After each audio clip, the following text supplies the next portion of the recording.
సమీరా ఛానల్ని సబ్స్క్రైబ్ చేయండి. ఎప్పటికప్పుడు అప్డేట్ కోసం బెల్ మీద క్లిక్ చేయండి.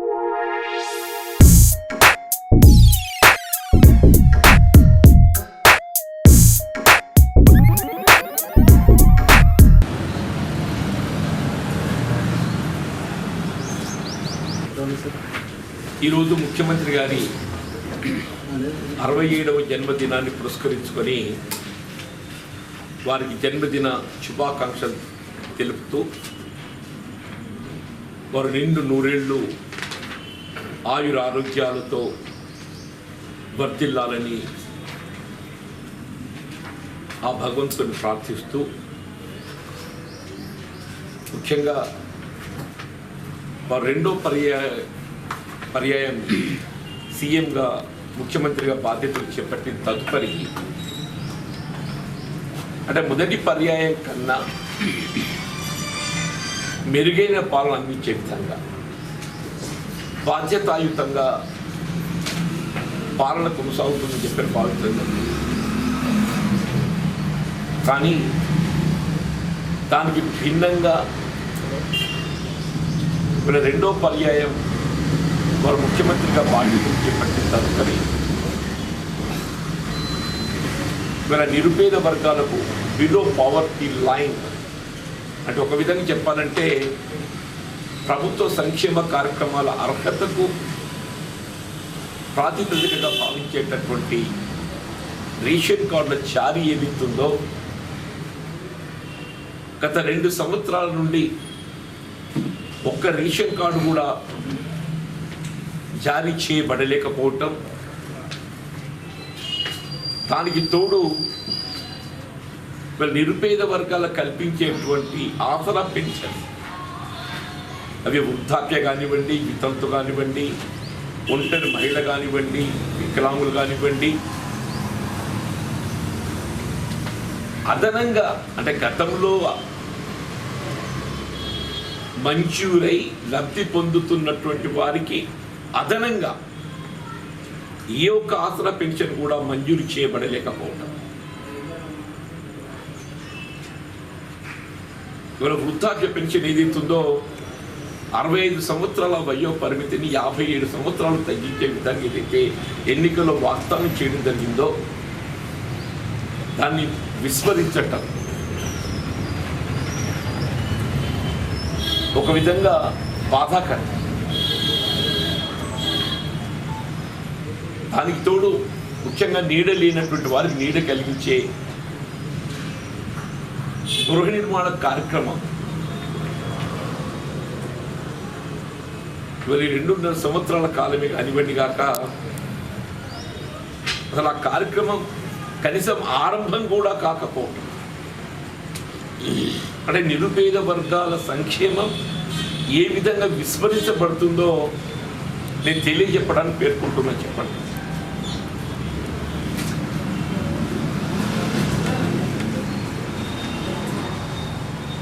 అంటే వాస్తవంగా తెలంగాణ రాష్ట్ర ఏర్పాటు ఉద్యమమే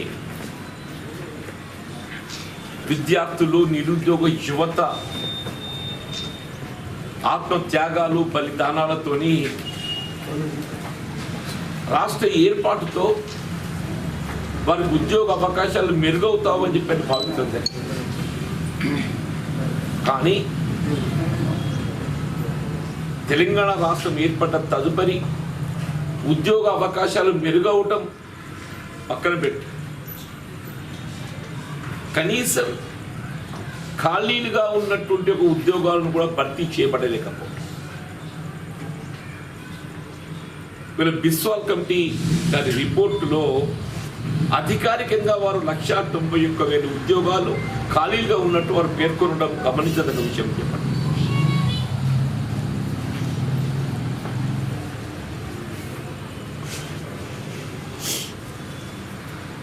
ఇవాళ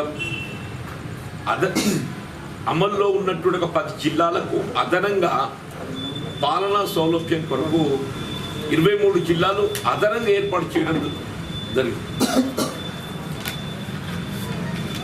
వికేంద్రీకరణలో భాగంగా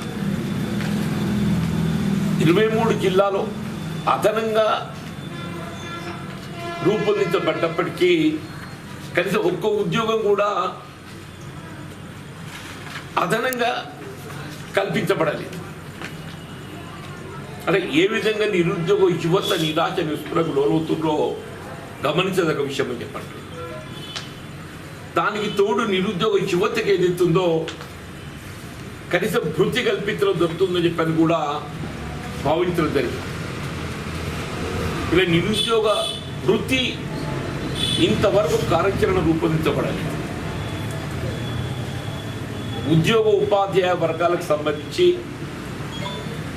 పెరుగుతున్న నిత్యావసర వస్తువుల ధరలకు అనుగుణంగా వేతభత్యాల సవరణ పే రివిజన్ కమిషన్ ప్రతి 5 సంవత్సరాలకు ఒకసారి సరిచేయటం ఇది ఆనవాయితీ, రాజ్యాంగబద్ధం. గడిచిన పిఆర్సీ కాల పరిమితి ముగిసి మనకు 2.5 సంవత్సరాల కాలం గడుస్తుంది. ఇంతవరకు పిఆర్సీ అమలు సంబంధించి నిర్ణయం చేయలేకపోవటం అంటే ఇవన్నీ చూస్తుంటే రెండో పర్యాయం ఇవాళ కేసీఆర్ గారు ముఖ్యమంత్రిగా బాధ్యతలు చేపట్టి తదుపరి చెప్పట్టున్నాయి. అంటే వారి నిర్లక్ష్య ధోరణి ఏ విధంగా కొనసాగుతుంది. వ్యవసాయ రంగానికి సంబంధించి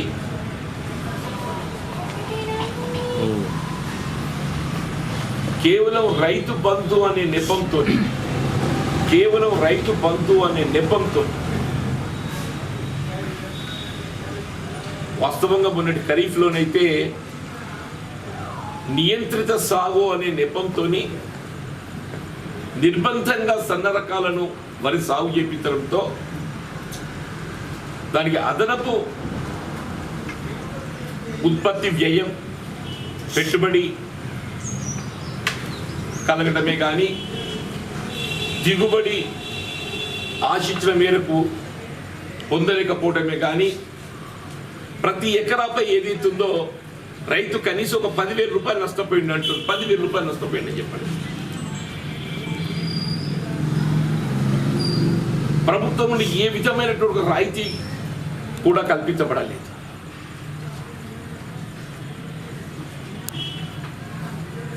వీళ్ళ రుణమాఫీకి సంబంధించి ఇంతవరకు నిర్దిష్టమైనటువంటి ఒక కార్యాచరణ రూపొందించబడలేదు. గడిచిన 2 సంవత్సరాల నుండి రైతు చెల్లించాల్సినటువంటి ఒక రుణ బకాయిపై వడ్డీ భారం పెరగడమే కానివ్వండి, కనీసం అన్నాడు ఉమ్మడి రాష్ట్రంలో రైతాంగానికి పంట రుణాలే కానీ దీర్ఘకాలిక మధ్యకాలిక రుణాలపై కానివ్వండి వడ్డీ రాయితీ కల్పించడం ఆనవాయితీ.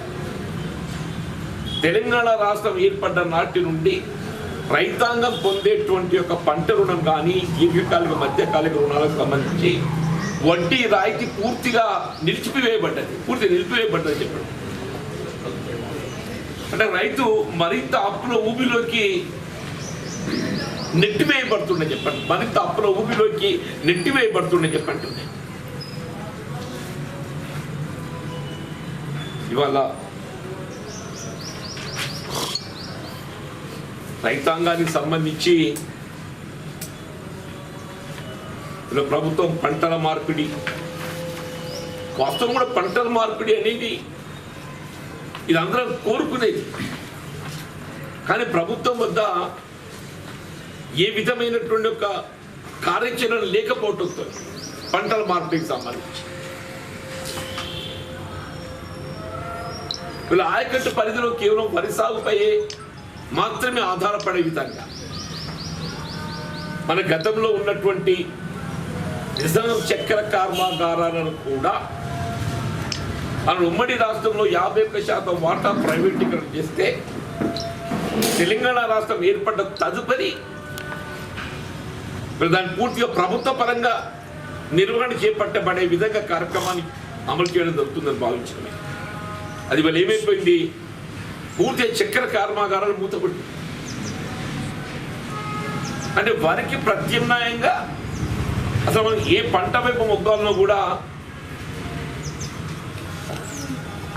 ప్రభుత్వం దగ్గర నిర్దిష్టమైన ఒక కార్యాచరణ లేదు. వీళ్ళ కనీసం పండ్ల తోటల వైపు మొగ్గుదాం, హార్టికల్చర్ విభాగం అని చెప్పని భావిస్తే ఆశ్చర్యకరమే. మండల స్థాయిలో సలహాదారులుగా ఉండేటువంటి మండల హార్టికల్చర్ ఎక్స్టెన్షన్ ఆఫీసర్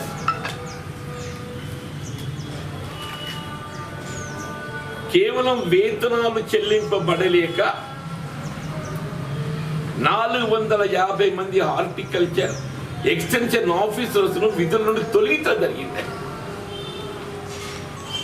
అంటే ఇవాళ దెర్ ఇస్ నో, అంటే హార్టికల్చర్ విభాగం అనేది మాయమైపోయింది. వీళ్ళ కేంద్ర ప్రభుత్వం ఏదైతుందో పండ్ల తోటలు కాయగూరల సాగుకి రైతాంగాన్ని ప్రోత్సహించే విధంగా మనకు ప్రతి సంవత్సరం 250 కోట్లు విడుదల చేస్తుంది.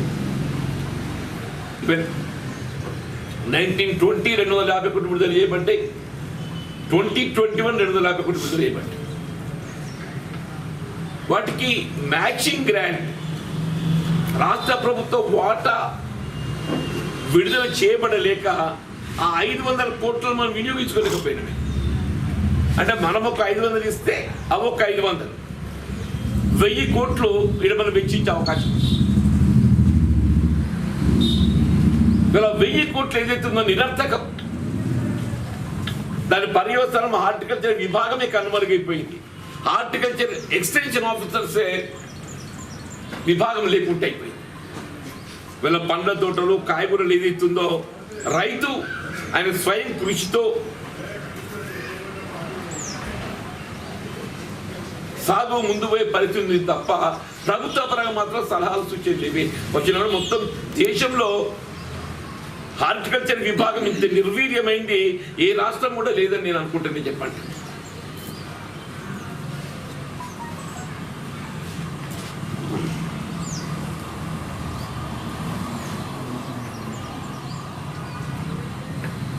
దానికి తోడు వాళ్ళ వ్యవసాయం రైతు కూలీలను వాళ్ళకు ఉపాధి పనిలేని సమయాల్లో పని కల్పించాలని ఏదైతే ఆనాడు యూపీఏ ప్రభుత్వ హయాంలో చేపట్టబడ్డ మహాత్మా గాంధీ జాతీయ గ్రామీణ ఉపాధి హామీ పథకం, వీళ్ళ వాస్తవంగా రాష్ట్ర ప్రభుత్వం చేపట్టబడే ప్రతి అభివృద్ధి కార్యక్రమంలో ప్రధాన భాగస్వామ్యం ఎన్ఆర్ఈజీఎస్.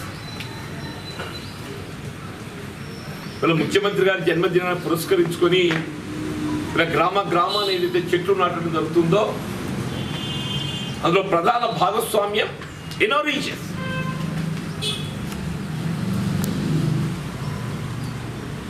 ఆ ఎన్ఆర్ఈజీఎస్ పనులను పర్యవేక్షించేటటువంటి ఫీల్డ్ అసిస్టెంట్స్ దాదాపు 40,000 మంది. వీళ్ళంతా ఎవరు? దళితులు, బలహీన వర్గాలు. ఆల్ దీస్ 40,000 మొత్తం మంది దళితులు, బలహీన వర్గాలే. వాళ్ళు కేవలం ఏదైతుందో వాళ్ళు వేతభత్యాలు హెచ్చింపు చేయాలని అడగలేదు. వాళ్ళ విధుల నిర్వహణ జాబ్ చార్ట్ సంబంధించి ప్రభుత్వానికి విజ్ఞత చేయడంలో భాగంగా వాళ్ళు ఏదైతే కార్యక్రమాన్ని చేపట్టబడడం జరిగిందో అది కరోనా వైరస్ ఆరంభంతోనే పాపం వాళ్ళు విధులు చేరిపోయారు. వాళ్ళు వాలంటరీగా. అంటే ఇంత నిరంకుశ పాలన కొంచెం మనం ఇక్కడ కూడా ఊహించడమే చెప్పంటున్నా. 40,000 మందిని దళితులు నిరుద్యోగ యువత వాళ్ళ వేతనాలు చెల్లింపు చేసేది కేంద్ర ప్రభుత్వం. వాళ్ళని తొలగించిందే. ఆశ్చర్యం ఏంటంటే పాఠశాలల్లో ఊడ్పరులు,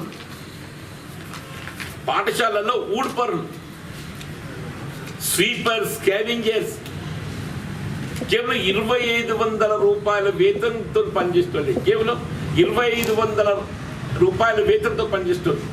వాళ్ళ ఎప్పటికైనా వాళ్ళ ఉద్యోగ భద్రత లభిస్తుందనే భావంతో పనిచేస్తారు తప్ప 2500 ఏమొస్తే రోజు 200 రూపాయలు లాభం చెప్పి అంటున్నాను.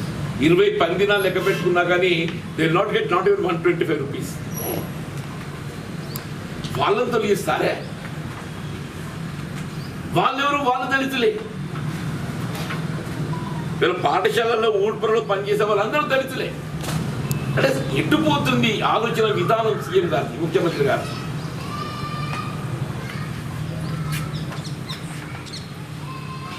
వాస్తవంగా తెలంగాణ రాష్ట్ర ఏర్పాటు ఉద్యమం ఒక సామాజిక తెలంగాణ నిర్మాణ దిశగా, ఒక నిరుద్యోగ యువతకు ఉపాధి అవకాశాలు కల్పింపబడే దిశగా, ఒక సోషల్ సెక్యూరిటీ భద్రత ప్రధానంగా రాష్ట్ర ఏర్పాటు ఉద్యమం చేపట్టడం జరిగింది. వీళ్ళ సీఎం గారిని ఉద్యమ నేతగా గౌరవిస్తాం, కానీ ఉద్యమ ఆకాంక్షలు నీరుగార్చడం అనేది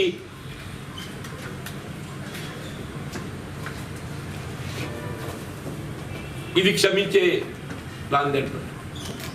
ఉద్యమ ఆకాంక్షలను నీరుగార్చడం, ఉద్యమ నేతగా డెఫినెట్లీ ఆయన గౌరవిస్తామని చెప్పారు.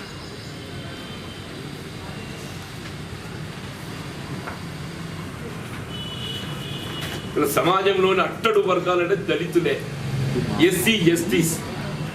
దళితులకు ఏదైతున్నదో జనాభా ప్రాతిపదికన రిజర్వేషన్ సౌకర్యం కల్పింపబడటం రాజ్యాంగం కల్పించిన హక్కిది. దళితులకు ఎస్సీలకే కానీ ఎస్టీలకే కానీ జనాభా ప్రాతిపదికన రిజర్వేషన్ సౌకర్యం కల్పించటం ఇది రాజ్యాంగం కల్పించిన హక్కు. బాబాసాహెబ్ బిఆర్ అంబేద్కర్ గారు రూపొందించిన రాజ్యాంగం కల్పించిన హక్కు అంటుంది. మన తెలంగాణ రాష్ట్రంలో, మన ఉమ్మడి రాష్ట్రంలో 6% జనాభా ఉన్నటువంటి ఎస్టీ గిరిజనులు తెలంగాణ రాష్ట్రంలో కేంద్రీకృతం కావటంతో అది 10% చేరుకుంది. రాష్ట్రం ఏర్పడ్డ నాటి నుండి ఈనాటి వరకు గడిచిన 7 సంవత్సరాలుగా తెలంగాణ రాష్ట్ర ఏర్పాటుకు మరి ఉద్యమంలో అగ్రస్థానం ఇచ్చినట్టుగా మా గిరిజన బిడ్డలు ప్రతి సంవత్సరం 4% రిజర్వేషన్ సౌకర్యాలు కోల్పోతున్నాయి. మరి సీఎం గారి ఆలోచన ఇది కేంద్రానికి సంబంధం లేని అంశం. ఇది రాష్ట్ర ప్రభుత్వ పరిధిలో కల్పించవలసినటువంటి రిజర్వేషన్ ఇది. అది లేదు. వీళ్ళు అల్పసంఖ్యాక వర్గాలు ముస్లిమ్స్, వాళ్ళకి ఏదైతుందో ఆనాడు ఉమ్మడి రాష్ట్రంలో వీళ్ళ కుల మతాలకు అతీతంగా వివక్షత లేకుండా సామాజిక వెనుకబాటుతనాన్ని పరిగణలోకి తీసుకొని రిజర్వేషన్ సౌకర్యం కల్పించాలనే భావనతో ఆనాడు 4% రిజర్వేషన్ కల్పిస్తే ఇవాళ జనాభా ప్రాతిపదికన 12%. సరే 12 కాదు 10. అది లేదు. అంటే వీళ్ళ మొక్కలు నాటడంతో సరిపోదు. మొక్కలు నాటడం పట్ల ఎవరికి విముఖత లేదు. నాటే ప్రతి మొక్కను కాపాడబడాలి.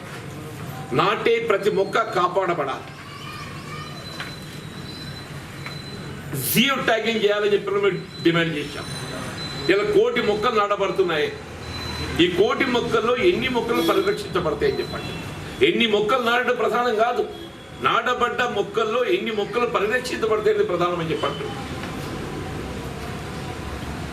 వాళ్ళు జియో ట్యాగింగ్ చేయాలని చెప్పని నేను లిఖిత పూర్వకంగా జిల్లా కలెక్టర్ గారిని విజ్ఞప్తి చేసింది. జియో ట్యాగింగ్ ఏమైనా చేసినా నాకది లేదా? మరి నాటే మొక్కలు కూడా ఆశ్చర్యకరంగా ఉంటాయి. 6 ఆకుల మొక్కనట, 8 ఆకుల మొక్కనట, 3 ఆకుల మొక్కనట.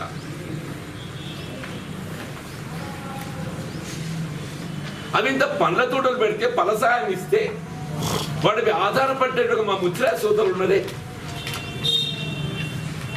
ఆనాడు అశోకుడు చెట్లు నాటిందంటే ఇవ్వాలని కూడా మన పాత రోడ్లకు ఇరువైపులు చూస్తే మామిడి చెట్లు వృక్షాలే కనపడతాయి అని చెప్తున్నా. మామిడి చెట్లు వృక్షాలే కనపడతాయి అని చెప్పంటున్నా. మీరు రోడ్లకు ఇరువైపుల చెట్లు నాటుతున్న సంతోషం. అందులో ఫలసాయాన్ని ఇచ్చేటువంటి చెట్టు ఏదైనా ఒకటి నాటుతున్నారా మీరు? మీరు ఫలసాయాన్ని ఇచ్చేటువంటి చెట్లు నాటగలిగినట్టయితే ఆ గ్రామ పరిధిలో ఉండేటువంటి ముత్తిరాజ్ వారికి ఒక సొసైటీ ఏర్పాటు చేసి వారికి అప్పగించి ఎనాలిజియస్ ద్వారా మొక్కల సంరక్షణ బాధ్యత వాళ్ళకి ఇచ్చినట్టయితే వాళ్ళ దినకూలి లభిస్తుంది. ఆ మొక్కలను కాపాడుకుంటే మరి భవిష్యత్తు జీవితానికి ఏదైతుందో ఒక ఉపాధి లభిస్తుంది. ఆ విధమైన ఏ కార్యాచరణ లేకుండా మొక్కలు నాటడం అంటే ఆల్రెడీ ఇక మేము ఏమంటున్నామంటే మీ ఆ వివాదాలు జోలి పోవటం లేదు. కానీ సీఎం గారి వాళ్ళ జన్మదిన సందర్భంగా వారు ఒక మంచి ఆలోచనతో సామాజిక దృక్పథంతో ఉద్యమ ఆకాంక్షలు నెరవేర్చబడే విధంగా భగవంతుడు ఏదైతుందో వారికి అమల్లో తగు మార్పు చేసుకునే అవకాశం కలిగిస్తాడని చెప్పని ప్రార్థిస్తున్నాను.